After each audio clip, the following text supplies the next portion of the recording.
የወንጀል ቅጣት ገደብ ምንድነው? ቅጣት በገደብ የሚነሳው ምን ሁኔታዎች ሲሟሉ ነው? በዚህ ቪዲዮ የምናይ ይሆናል። ሰላም ተከታታዮቼ እንደምን አላችሁ? በዛሬው ፕሮግራሜ ስለ ወንጀል ቅጣት ገደብ ማወቅ የሚገባችሁን ነገር የምነግራችሁ ይሆናል። ሰብስክራይብ በማድረግ አበረታቱን። ለዚህ ቻናል አዲስ የሆናችሁ ሰብስክራይብ፣ ላይክ፣ ሼር በማድረግ አብራችሁኝ እንድትሆኑ በታላቅ አክብሮት ጠይቃለሁ። ቀጥታ ወደ ዛሬው ፕሮግራሜ ይገባል።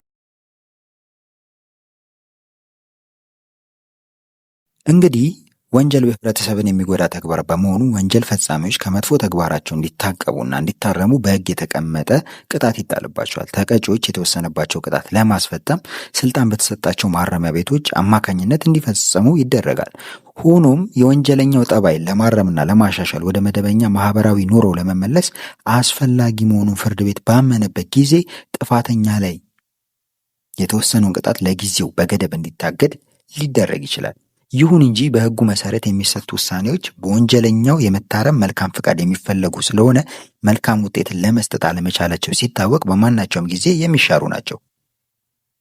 በዛሬው ፕሮግራሜ የወንጀል ቅጣት ገደብ ምንነትን፣ የፈተና ጊዜ ማለትም ገደብን የሚሰጥባቸው ሁኔታዎች፣ የገደብ ፍሬ አለማስገኘት የሚያስከትለውን ውጤት የምነግራችሁ ይሆናል። የቅጣት ገደብ ምንድን ነው ከሚለው ግን እንጀምር።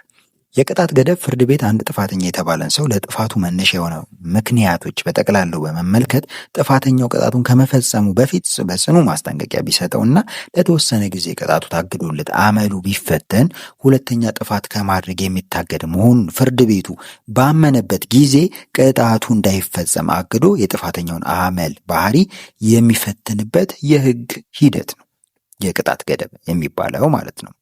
ፍርድ ቤቱ በወንጀል አድራጊው ላይ የተወሰነበትን ቅጣት በሚያግድለት ጥፋተኛውም በመልካም ጠባይ እንደሚመራ እንዲፈጽም የሰጠውን ግዴታ እንደሚቀበል እንዲሁም በሚቻለው መንገድ ሁሉ በጥፋቱ ያደረሰውን ጉዳት እንደሚክስ ወይም ለተበዳዩ እንደሚከፍል ለዚሁ ጉዳይ በተወሰነ ጊዜ ውስጥ የፍርድ ቤቱ ወጪ እንደሚከፍል ማረጋገጫ ከሰጠ በኋላ ቅጣቱ ይገደብለታል ማለት ነው።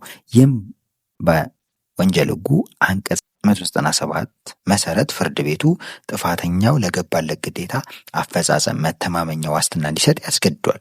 ፍርድ ቤቱ መተማመኛውን የሚወስነው እንደ ነገሩ ሁኔታ እንደ ጥፋቱ ችሎታ መጠን ሲሆን መተማመኛው በሰው ዋስትና ወይም በንብረትና በገንዘብ መያዣ ሊሰጥ ይችላል። ስለዚህ ቅጣት የሚገደብባቸውና ገደብ የሚከለከልባቸው ሁኔታ ሲነሳ ይህም አብሮ የሚነሳ ጉዳይ ነው ማለት ነው። በአንጻሩ የወንጀል ህጉ ቅጣት እንዳይገደብ የሚከለከልባቸው ምክንያቶችንም እንደዚሁ ደንግጓል። እነዚህ ሁኔታዎች በተገኙበት ጊዜ ቅጣት ሊገደብ አይችልም። አንደኛ፣ ስለ ደጋጋሚነት የተጻፉ ድንጋጌዎች እንደተጠበቁ ሆነው ጥፋተኛው ከዚህ በፊት የጽኑ እስራት ቅጣት ወይም ከ3 ዓመት የሚበልጥ የቀላል እስራት ቅጣት ተፈርዶበት እንደሆነና እንደገናም በተከሰሰበት ወንጀል ከነኚህ ቅጣቶች አንዱ የሚወሰንበት እንደሆነ ቅጣቱ አይገደብለትም ማለት ነው። ሌላኛው ከዚህ ቀደም ያልተቀጣ ሆኖ አሁን በተከሰሰበት ወንጀል ከ5 ዓመት የበለጠ ጽኑ እስራት ቅጣት የሚፈረድበት እንደሆነ ቅጣቱ አይገደብለትም ማለት ነው።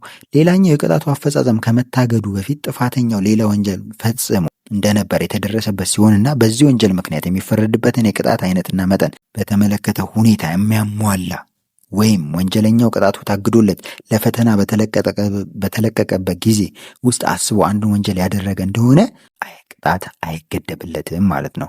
የቅጣት አፈጻጸሙ በታገደለት ጉዳይ የተሰጠው የፈተና ጊዜ መልካም ፍሬ የሚያስገኝ አለመሆኑ ፍርድ ቤቱ ሲረዳው ቅጣት ሊገድብለት አይችልም ማለት ነው።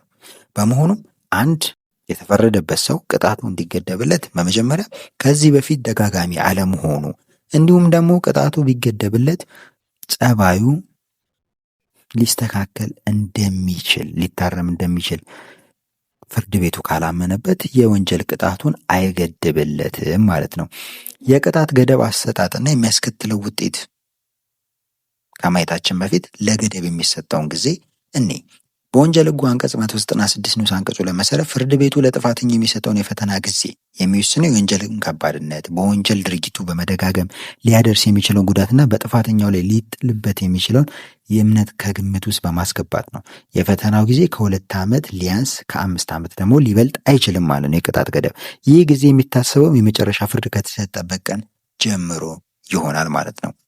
የቅጣት ገደብ አሰጣጥና የሚያስከትለውን ውጤት በስተመጨረሻ ፍርዱ የታገደለት ሰው ጥፋተኛ ጥፋተኛ ለፈተና በተሰጠው ጊዜ ውስጥ በግዴታ እንዲከተላቸው ከተሰጡት የጠባይ አመራር ደንቦች አንዱን የጣሰ ከአሳዳሪው ጥበቃ ወይም ከቁጥጥር ለማምለጥ የሞከረ በቸልተኝነት ወንጀል ያደረገ ወይም የተጣለበትን እምነት ያጎደለ እንደሆነ ላደረገው ወንጀል መከሰሱ እንደተጠበቀ ሆኖ ፍርድ ቤቱ ማስጠንቀቂያ ይሰጧል። አስፈላጊም ሲሆን በሕጉ እቅድ ውስጥ እንደተመለከተው በፊት ተወስኖ የነበረው የፈተና ጊዜ ለማራዘም ወይም አዲስ የጠባይ አመራር ደንብ እንዲስተካከል ማስገደድ ይችላል ማለት ነው። ጥፋተኛው ማስጠንቀቂያ ከተሰጠው በኋላ በመጥፎ የጠባይ ከቀጠለ እንደሆነ ወይም ለፈተና በተወሰነለት ጊዜ ውስጥ አስቦ አዲስ ወንጀል ያደረገ እንደሆነ በፍርድ ቤቱ የፍርዱን ማገድ ትዕዛዝ ይሽራል። ነገር ግን ጥፋተኛ ያቀረበው ሀሳብ በቅድሚያ የመሰማት መብት አለው። ጥፋተኛው ለፈተና በተሰጠው ጊዜ ውስጥ አስቦ አዲስ ወንጀል ሰርቶ የተፈረደበት እንደሆነ ዳግመኛ የፍርድ ማገድ ትዕዛዝ ሊሰጠው አይችልም። እንደዚህ ባለ ጊዜ ፍርድ ቤት አግዶት የነበረውን የቅጣት ገደብ በመሻር ቅጣት ወስኖ እንዲፈጸም ወይም ተወስኖ የነበረው ቅጣት እንዲፈጸምበት ያደርጋል ማለት ነው። የቅጣቱ እግድ የሚሽረው ጥፋተኛ አዲስ ወንጀል አስቦ በማድረግ ምክንያት እንደሆነ ስለ ደጋጋሚ ከተመለከቱ ድንጋጌዎች እንደተጠበቁ ሆኖ አስቀድሞ ለተፈረደበት ወንጀል ከተወሰነው ቅጣት ጋር የአዲስ ወንጀል ቅጣት ተደምሮ ተፈጻሚ ይሆናል። በአጠቃላይ ወንጀል የፈጸመ ተከሳሽ ፍርድ ቤቱን ጥፋተኝነቱን አረጋግጦ የወንጀል ቅጣት የሚወስንበት ሲሆን በሕጉ የተደነገጉት ሁኔታዎች ተሟልተው ሲገኙ ፍርድ ቤት ጥፋተኛ የተባለ ሰው ቅጣቱ ተገድቦለት ጠባዩ እንዲፈተን ሊያደርግ ይችላል። ይህም በቀላሉ ሊታረም የሚችል ጥፋተኛ ሰው ቅጣቱ ሳይፈጸም የመታረም ዕድል እንዲያገኝ ከመደረጉም በተጨማሪ በእስራት ምክንያት በጥፋተኛው ቤተሰብ ሆነ በአገር ኢኮኖሚ ላይ የሚደርስ ጫና ለማቃለል በሚል የቅጣት ገደብ ፍርድ ቤቶች ያደርጋሉ ማለት ነው። ነገር ግን የቅጣት ገደብ ሁሌም ይሰጣል ማለት እንዳልሆነ በዚሁም ፕሮግራም ተረዱልኝ ማለት ነው። ለዛሬ ያበቃው። በቀጣይ ሌላ መሰረታዊ የሕግ ፕሮግራም እስከምንገናኝ መልካም ጊዜ፣ ቸር ሰንብቱ።